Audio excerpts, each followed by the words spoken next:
beautiful, beautiful tall waterfall.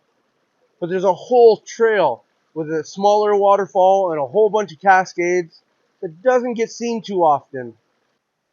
At the start of the trail, it's pretty easy and straightforward, and if you go up on the designated trail, it's pretty easy to maneuver. I say that as an experienced hiker. For some, it might be a little bit difficult, or if you want to take the scenic route down at the water level, that's when things can get really, really tricky. I wouldn't advise it unless you're a very experienced hiker, but it's well worth it. Some of the shots are just stunning.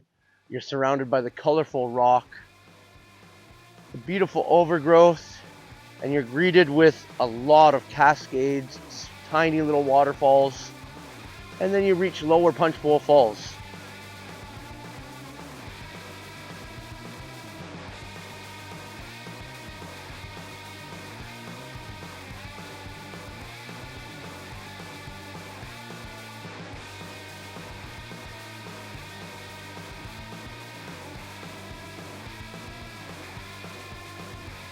An absolutely beautiful 18-foot tall classical style waterfall.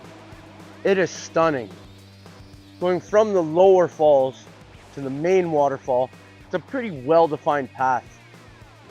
Fairly easy to get to. Most people could make it. In fact, on my way in here, I saw a mother and a young son on their way out. And there's also a group of kids playing up here, so it's pretty straightforward. And there's a little bit of a rocky part, but it's not too bad. And then you get around to the 121-foot tall Devil's Punchbowl.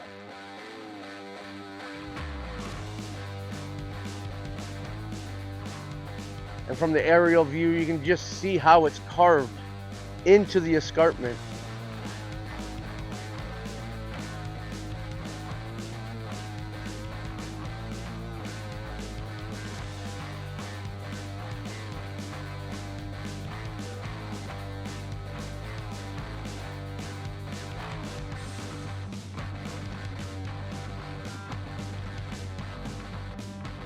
With that huge cross sitting right in front of it. It was said that the inspiration for the cross came from a family in the area who used to decorate a live tree on the escarpment with Christmas lights. An Ontario hydro lineman and his colleagues came up with the idea of a permanent monument. Originally there was a wooden cross. It stood for 5 years until the weather just wore it away real quick. In 1966, they upgraded it to steel and added lights to it. It's a very cool feature in the area. It's been in several movies.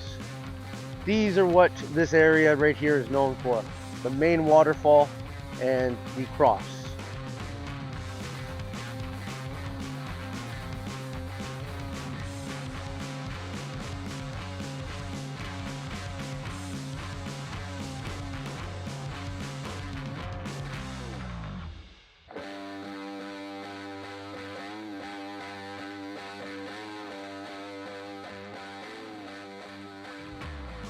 It's a beautiful hike. Highly recommended if you're in the area. I hope you guys all enjoyed this one. Let me know what you think of the Punchbowl itself, the cross, everything along the way. And I'll see you guys all at the next one.